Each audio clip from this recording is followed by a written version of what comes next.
Pregătim ardei un plus cu varză pentru iarnă, o rețetă foarte ușoară, cu reușită garantată. Am strâns ardeii din grădină și mergem să ne dăm la treabă. Așa, ca întotdeauna, prima dată spălăm legumele. Mi-a luat cămașa asta pe mine să nu mă prindă soarele pe mâini. Știți că am trecut printr-un cancer, dragilor, și n-am voie la soare. Da, cred că mod e cald.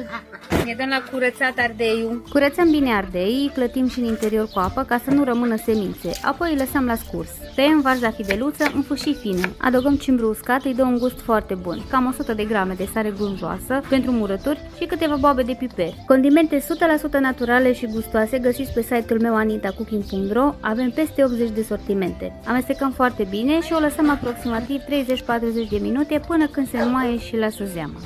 Tipul de murătură care îmi place mie cel mai mult. Ardei umplut cu varză.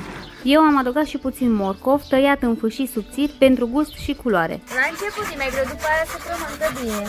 Uitați, varza a lăsat deja zeamă, ceea ce înseamnă că s-a înmuiat suficient. Pe fundul borcanelor punem câteva boabe de piper negru, mărar uscat, 2-3 frunzulițe de țelină, câteva bastonașe de frean și cimbru uscat. Apoi umplem ardeii cu varză. Îndesăm bine umplutura ca să intre cât mai mult, după care îi așezăm în borcane, presându-i ușor, astfel încât să stea cât mai bine. Între ardei mai adăugăm ardei iuți după gust, felii de morcov și frean, neapărat, pentru că ajută ardeii să rămână tari și le dă un gust foarte bun. Aici am pregătit saramura. La 5 litri de apă de la temperatura camerei am adăugat 100 de grame de sare grunjoasă pentru murături și 250 de ml de oțet de 9 grade. Am amestecat foarte bine până când sarea s-a dizolvat complet, apoi umplem borcanele cu saramură. Mișcăm ușor borcanul ca saramura să intre bine peste tot și să iasă eventualele bule de aer. Punem capacul și gata! Ați văzut cât de simplu este? Aceasta a fost rețeta noastră de ardei umplut cu varză, dragilor. Dacă vă place, distribuiți-o cu prietenii și vă invit cu mare drag să vizitați magazinul nostru online anitacooking.ro.